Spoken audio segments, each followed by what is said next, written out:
Ontario Time Attack is the only time attack series to have a timed event on this historic track. What better way to introduce and walk us through this track than current OTA track record holder, Northern Speed driver James HOUGHTON? Thank you for joining us and welcome to the show, James. Thanks very much for having me.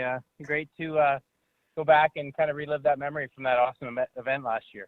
Yeah, your current record, which was established in 2019 in your K-tuned Integra, you clocked in 1 minute and 18.74 seconds. That's pretty crazy. And I think I think from what I understood, you had mechanical issues that was holding you back, right?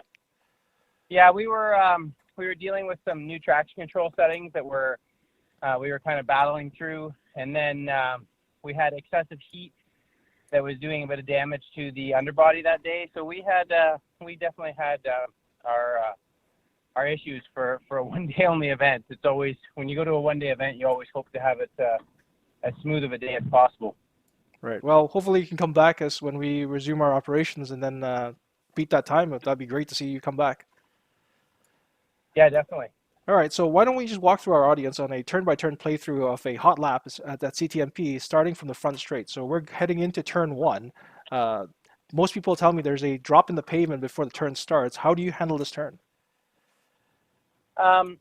So in the Integra, and I find that, even in a lot of cars, generally, as most cars get faster, usually people kind of develop their aero package and their tires and everything like that. So I find sometimes braking zones aren't even really changing that much unless it's a really high horsepower, really low aero, low grip car. But, for me, a lot of cars, you're coming into one, you're going to be, a light brush of the brakes to a moderate, kind of jab at the brakes, but it's not a big braking zone for one.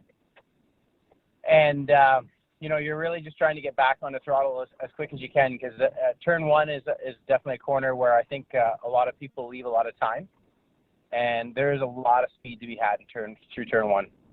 Right. The one thing that people also tell me to plan to get that speed out of that corner, you got to look ahead. But in many cases, for most, especially the rookies, when you're looking ahead, you're looking at the concrete wall between pit lane and essentially the main track, and then you have to track out all the way to really gain all that speed you're talking about, right? Yeah, for sure. No, it's the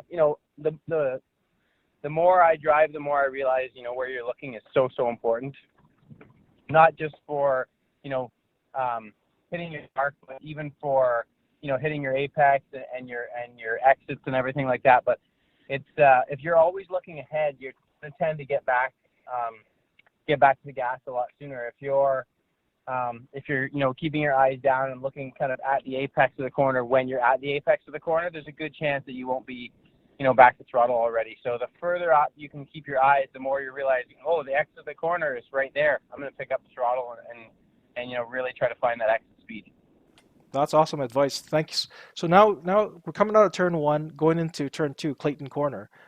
This is pretty much, you're looking at a crest with maybe the sign and the Marshall station right there. What reference points are you looking at, and how do you tackle this turn? Sometimes people try to approach the corner from a little bit further track right. In the Integra, and especially in the few laps that I've had at that track, with the pace that car has, I like to kind of keep it a little bit safer approach. So I end up kind of coming at that corner and going under the bridge, kind of basically in the center of the track, and I stay fairly close to the inside all the way down. I don't let the car track out very wide between the first and the second apex. Some people track kind of way out in higher grip, lower power cars, but I just found for myself it felt safer just to keep it pretty tidy. And the other thing I found is it seems like there's a little bit of banking, really tight. I believe it's at the second apex, if I remember correctly. There's a little bit of banking down there, and it's really hard to see unless you walk the track. So if you miss that, it can be, I shouldn't say if you miss that. If you hit that and you're able to stay into that little tiny bit of banking there, it can be very rewarding. But a lot of people I don't think know about it because a lot of people don't end up getting to walk that track. Right, but the that second apex you're talking about too has that little strip of the extra paving that they put in too. That gives you extra grip too, right? Yeah, Right. absolutely. And for our audience, this corner, turn two Clayton corner, is the steepest drop. You actually drop about 70 feet or 21 meters vertically over a distance of 1,003 feet or 306 meters horizontally. So how does your car actually handle that kind of a massive drop like that? Is it all the aero, or is it a combination of both your suspension and the aero as well? I mean, the aero makes that corner, night and day difference versus other cars that I've driven there. A few years ago, I was there in an F2000 that had no aero at all on street tires, and that car on the limit was a big fight through that corner. But going through there in the Integra, I think we would have just gone faster and faster and faster with more laps throughout the weekend, because it's you're kind of daring yourself to drive a little bit harder and a little bit harder. And honestly, I think that we probably left a whole bunch of time on the table, because prior to that event last year, I had never turned a lap at a GP track faster than a 126. So to go from a 126 to a 118 in one day was a huge learning experience, to try to do that in only 3 sessions. Wow, that's pretty crazy. Yeah, and you even then, I don't think you lapped. I don't think you hit all your sessions that day too. You had, like you said, you had mechanical issues, so that cut down your lap times. You cut down your lap sessions even more, right? Exactly. Right. So, Wow, that's a lot of detail on turn two. That's amazing. Well, so now exiting out of turn two, you're carrying a lot of speed going to turn three Quebec corner. For me, this corner seems to always mess me up, because it seems like the radius, like it's not your. It looks like it's just a standard right turn, but the radius always throws me off. What do you do to tackle this? I mean, there's a little bit of curbing in the middle of turn 3 that you can kind of use as a reference for looking for your apex there, because I think that a lot of people tend to turn in too early for turn 3, and if you turn in too early, you're going to really pinch yourself off at the exit. So if you can try to wait and hit your apex at that where that curbing kind of sticks out and comes to a point, there's definitely a lot more speed exiting the corner there. Right, and the track really opens up on the exit. That's how I know I've always screwed up when I've come out of it and going, oh, there's tons of room here. But or if you hit the apex too early, kind of before that, you can, especially in a higher horsepower car, you can tend to end up running out of room. Right. So now coming out of turn 3, you're flat out going to turn 4, which is another big drop, and except this time there's, unlike turn 2, which has some runoff. Turn 4 is, you're looking straight into a forest. How do you handle this one? Pray. Jesus take the wheel. It's a wild ride over that hill, and like you say, you're kind of looking into the forest. There's no runoff at the bottom there, and you're trying to gauge your braking point as well, because previous, when we had been there, I had run a car with anywhere near the horsepower that we were running, so I was having to kind of push my braking point back and back and back to get comfortable and get to that point where you could get the car still tidy and turned in for turn 5. So that was kind of limiting us a little bit on how fast we could go kind of through the exit of 4 there, because we were starting to bring our braking point quite a ways back up the hill. Oh wow! Like, again, for our viewers, turn 4 is the second steepest drop on the track. You're dropping about 53 feet or 16 meters vertically over a distance of 787 feet or 240 meters horizontally. So now you're coming down super hot because it's all downhill, going to 5A Moss Corner. How do you typically handle the 5A, 5B entry? Because I've been told some people try to go track left and kind of avoid the curbing, and some people go straight line from 4 apex to 5A apex. How do you do this?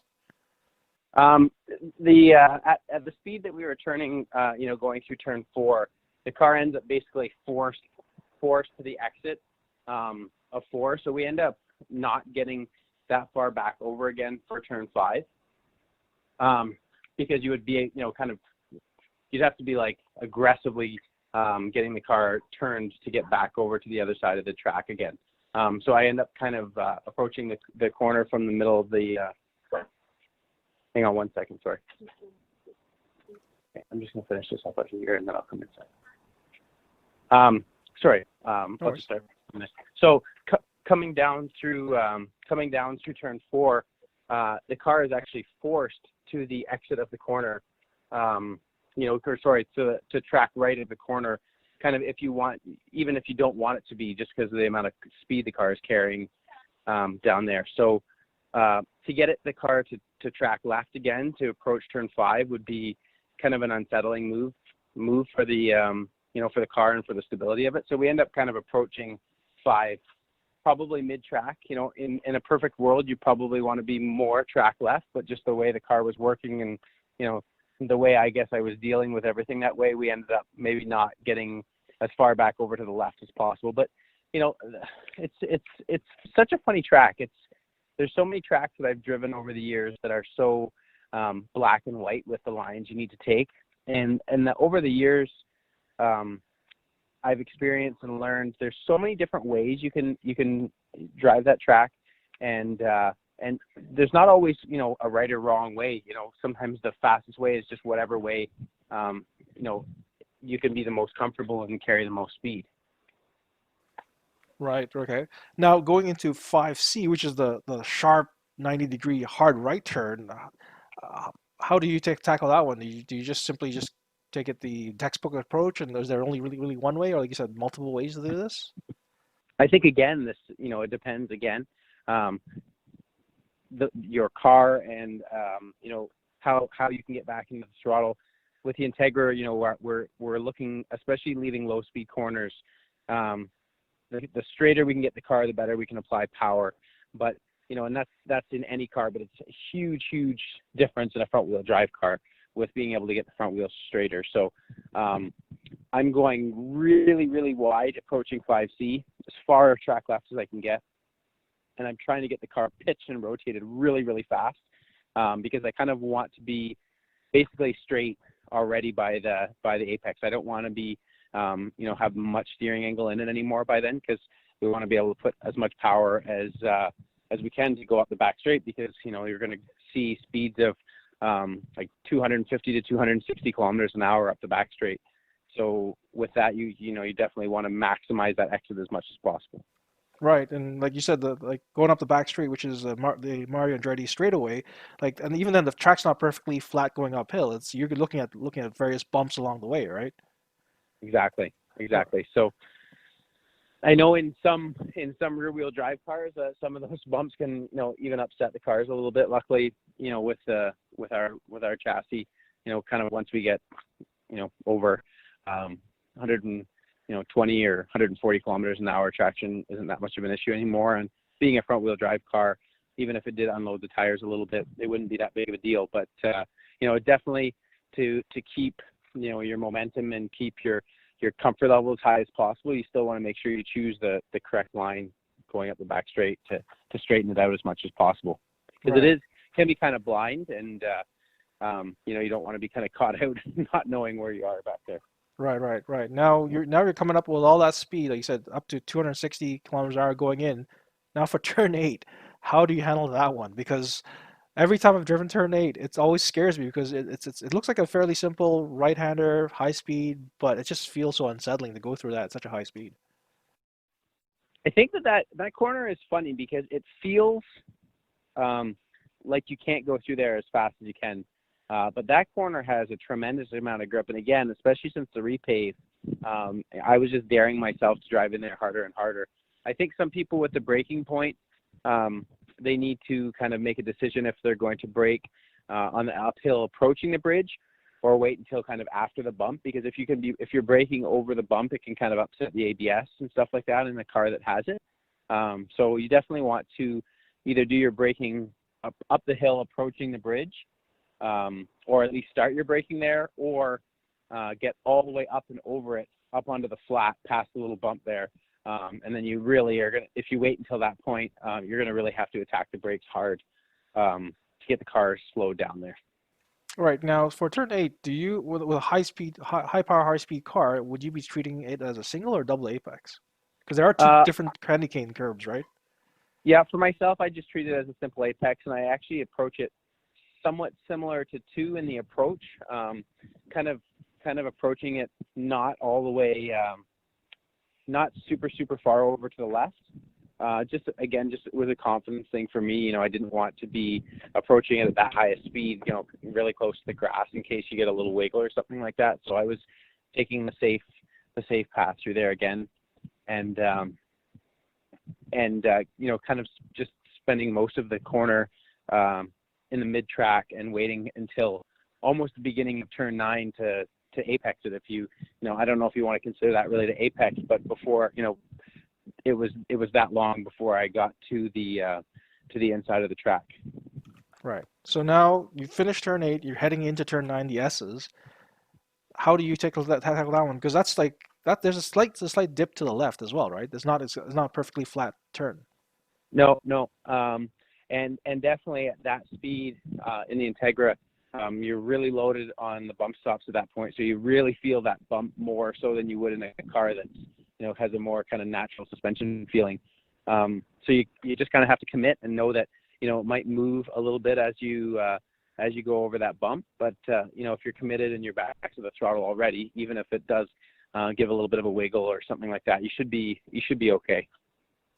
Awesome. So now you're hitting the last turn of the track, turn 10, White's Corner. It looks fairly simple, but it looks like it has plenty of friendly outside curb, but it's also a really narrow, like essentially corridor you're entering, right? Yeah, and if you're not prepared for kind of how that's going to look, it can really be deceiving. Because, like you say, it is very, very narrow. And if you looked at like a map or a picture or anything like that, I don't find, or even watching it on TV, I don't find it looks that narrow. But when you get out there in a car, especially at high speed, it's shocking how narrow that exit really is out there. So in the Integra, again, you know, a slower corner like that leading onto a straight, we're looking to get the car turned as quickly as possible and get the car pitched and rotated very early on in the corner. So again, we can get back to the throttle as soon as possible and make sure we have the least amount of traction control intervention. So now that we've done one full lap of the track, out of all those turns, for most drivers, which one do you think is the hardest to get right or overcome the mental block? I think people fail to realize how much. I think so. You know, you say mental block, but I don't think people even realize sometimes how much speed they're giving up in one. I think people kind of know that they might struggle in 2, 4, or 8, but I think people don't realize how much speed can be had in one. I hear so much talking about all the time in 2, 4, and 8 about, you know, oh, I don't know what line to take, or I don't think I'm carrying enough speed, or whatever. But I think truly that a lot of people maybe leave the most speed on the table in one, because if you go see some of the pro racing and stuff like that, the amount of speed that some of these cars carry through one is truly astronomical. Right. Yeah, that's interesting. Yeah, a lot of people always talk about the infamous turn 2 and 4, but yeah, that's actually, you're incredibly right about turn 1. I never actually thought about that, but that actually carries in your speed into turns 2 and 4 potentially, right? For sure. And you know, it's a corner where you can definitely make up a lot of speed too, because it's not as high risk of a corner as two, like the car is not unloading over the crest, and it's not as blind and stuff like that. It's a pretty straightforward corner that you can definitely make a lot of speed. Okay. Just a quick follow-up on yourself, actually. Then, what are you currently up to on the new car build? How's that coming along? It's coming along. It's a pretty crazy process that we're going through with it right now, and you know, it's going to take a bit of time.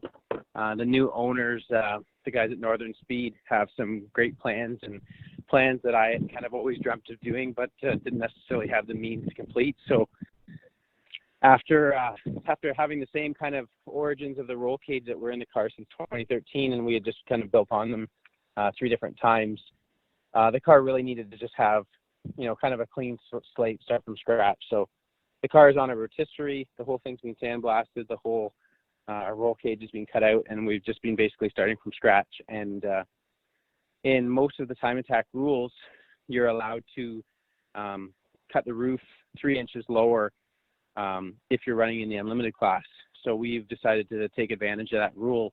You know, if you're going to do a new cage, you're only going to have that chance to do the roof once, right? Because if you do the cage at the same height, you're never going to be able to do that 3-inch roof chop again. So we've decided to take advantage of the the 3-inch rule and with the new cage and everything like that, and it's going to be pretty cool. Yeah, really looking forward to seeing that beast on the track eventually. But last but not least, and this has been something I've wanted to ask you in person but never had the chance to. What's up with the watermelon scheme on the helmet? Is that a paint job? Is that a dip? What's the story behind that one? So it was a hydro dip. We were at Grid Life event at Road Atlanta 2017, and we had done a pretty good lap right out of the box, and we were just struggling. I think my head was in the game a little bit too, wasn't in the game, maybe enough, and we were just struggling with some little issues on the car, and we kind of got everything sorted out. But it was like a Saturday afternoon session at Atlanta in August, so it was just 1,000,000 degrees. And a buddy of mine came over the radio before we went out for the session, and we were looking for a 123, or I should say a sub 124, 123.9 or better. And he comes over the radio before when I'm on the warm-up lap, and he says, if you go sub 24 on this next lap, I'm going to take that watermelon out of the fridge. We're going to carve it up, and you're going to wear it all on your head all night tonight to the party, because they always do a big festival party and concert and everything like that at the Red Light Festival events.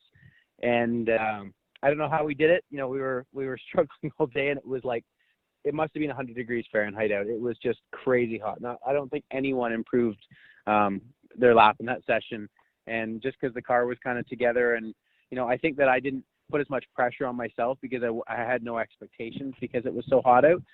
We went out, we did a 123.8 on the first lap, and the the watermelon started, and kind of at every event since, if we had a goal that we wanted to reach, or a record or a win or anything like that, sometimes we'll get a watermelon and carve it up, and I'll wear it around after the track events for the day are over. So we started talking to Ravi from We Don't Lift in Arizona, and they are a great safety gear supplier for kind of grassroots motorsport racers all over North America. And he said to me, I guess it was later that year. It was quite a while from the time that we talked about it first until he got it to me. But he says, I'd like to help you out with this, help you out with your program and get you a helmet and do the watermelon print, because he said it'd be noticeable for everyone, and he just thought it would be cool. And so beginning of 2019, he made it happen, and it's been pretty fun. Beginning of 2019. And every kind of fans and fellow competitors and everything like that have always got a good laugh about it. Yeah, it's a very unique signature of yours, and it's when I first saw it, I laughed about it because it's perfect. It's staying calm under pressure, and then great watermelon for a hot summer day is fantastic. Absolutely, yeah. Yeah. Well, thank you very much for taking the time to talk to us, James. And is there anything would you like to have us plug for you? We have a huge, great list of supporters that, help us make everything happen. And I can't thank everyone enough. But, what I really want to say right now is I just really hope that everyone can, stay home as much as possible. And I think it's great that you guys are doing the e-racing thing and stuff like that, because I think everyone, definitely myself included, wants to get back to the track. And as long as people are, still going out, hanging out with their friends and stuff like that, which I still see so much of, it's just making this harder and harder to get to the point where, hopefully we can come back and do another OTA event at Canadian Tire Motorsports Park. And so I think it's great what you guys are doing. And I hope that people can just stay inside and keep to themselves, and hopefully we can still set some fast laps in 2020.